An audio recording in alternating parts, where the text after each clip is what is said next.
রাধে রাধে বন্ধুরা, তোমরা সবাই কেমন আছো? তো আমি এতদিন ভিডিও আপলোড করিনি কারণ আমি একটু ব্যস্ত ছিলাম। আমি ফার্স্ট গিয়ে দিদিকে আইবুড়ো ভাত খাওয়ালাম। বিয়েতে তো অনেক কিছু নিয়ম আছে, এর মধ্যে এখানে গায়ে হলুদ হচ্ছে। তারপর আমি একটু বসেছিলাম পান পাতায় ছক করতে। এত ছোট ভিডিওতে আমি সবগুলো দেখাতে পারছি না, যতটা পারবো ততটা দেখাচ্ছি। আর এখানে আমি বরযাত্রীদের গোলাপ ফুল দিচ্ছিলাম। তারপর বরকে স্বাগতম করার জন্য আমি একটা ডান্স করেছিলাম। তোমরা তো সবাইকে দেখলে, তো আমাকে কেমন লাগছে তোমরা বলো। তারপর বরকে কিছু কিছু ঠকানো হয়েছিল, সবগুলোর ভিডিও নেই, তো কিছু কিছু আছে তো দেখাচ্ছি সেগুলো। এখানটা কি বলছে তোমরা শুনে নাও।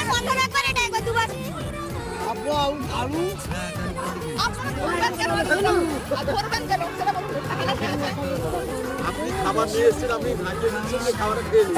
তাহলে এরকম ভাবে কেউ খাবার দেয় না, কেউ সেটা বলুন আগে। এটা স্বীকার করি। এরপর কনেকে বিয়ের পিড়িতে নিয়ে যাওয়া হচ্ছে, আর এখানে সবাই বলেছিল 7 পাক ঘোরাবে, তো পিড়িতে বসেই 7 পাক ঘোরানো হয়েছে। তারপর শুভ দৃষ্টি। তো আসল ব্যাপার হলো